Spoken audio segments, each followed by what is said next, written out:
Hi, welcome to Range and Country. I'm Lawrence, and today I'm going to be taking us all back to basics, back to the easiest way of filling a PCP air rifle. Let's get into cylinders.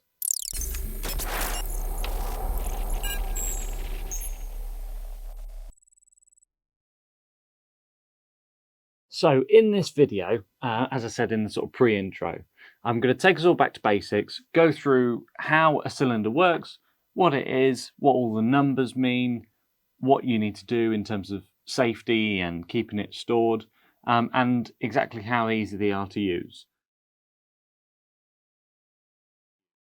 So on that last point, I'm going to show us all now. So I've got a trusty ATA Airborne rifle here in front of me. I'm going to connect the cylinder up and I'm going to fill it for you to show just how easy and quick they are.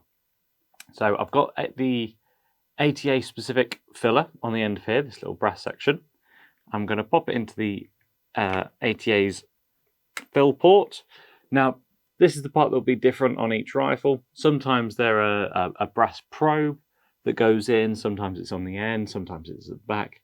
Wherever it is, obviously that's dependent on the rifle. On this cylinder that I've got here, lovely carbon fibre 6.8 litre, we've got a bleed off valve at the side here, so that wants to be done up. All I'll do, now it's all connected, nice and slowly open the top valve here. The pressure will slowly rise. This rifle is full already, so it's shot up to basically 200 bar. And then I've let it equalise up to 200 bar, which is where I wanted to fill the rifle. So open that up, 200 bar, close it off. That's the rifle filled, that's it. To get our hose off, we have to bleed the pressure from the air line here, which is with the bleed off valve on the side here. Easy as that. And then on this particular rifle, little connector, that comes off. So that is how easy everything is to fill. So let me grab the steel cylinder and we'll go through a comparison of the carbon versus the steels. Okay, so now I've had a chance to put the ATA away. I'm going to go through specifications and what all the numbers mean. So these are both here in front of me. They're 300 bar dive-in cylinders. Obviously they're filled with high pressure compressed air. It's breathing air, same as what divers use. So obviously if it's good enough to go in your lungs, it's probably good enough to go in your rifle without causing rust issues and bits and bobs like that. So they're both filled to 300 bar, as I said, which is 4,500 PSI. So it's a hell of a lot of pressure in both. We get asked quite a lot whether, will my workshop compressor fill these? I've got a compressor at home, will that work? Probably not, unfortunately. As I say, 4,500 PSI, so it's got to be specific compressors to deal with that pressure. As we've seen there with the fill in the ATA, these are very, very easy to use. They are significantly easier than using a hand pump. They'll save you a lot of time, a lot of effort, a lot of sweating, and a lot of pain. Let's face it. They're, as I say, very easy to use. The only downside, and that gets mitigated by the carbon, is they can be quite weighty.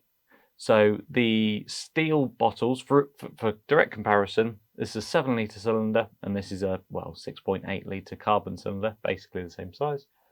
These are 12.5 kilos and these are 7.5 kilos. So 60% lighter on the carbon bottle. It's 2/3 of the weight as the carbon over the standard steel.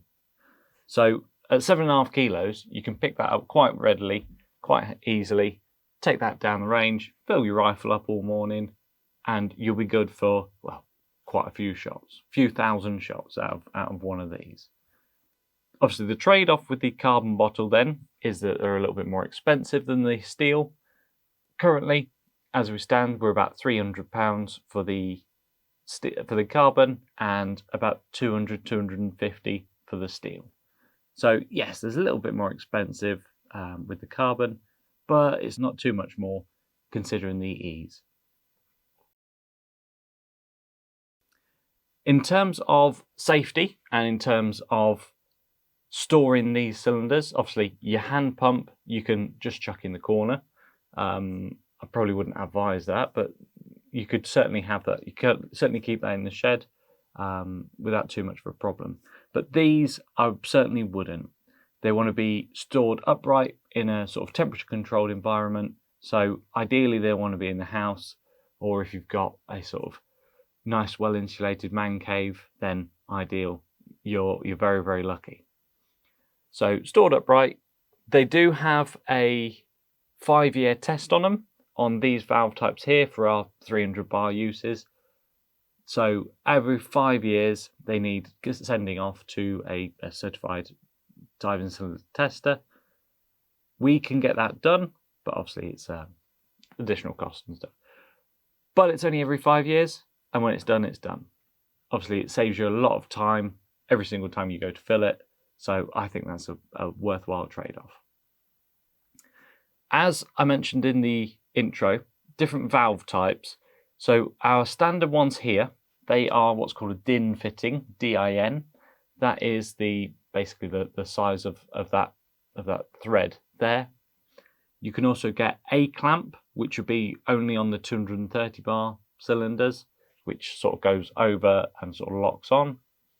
And you can also get a 230 bar DIN as well, which is the same but just a bit shorter. So for our uses, I'm going to sort of concentrate on the 300 bar DIN, which is just a little bit longer, but otherwise standardized.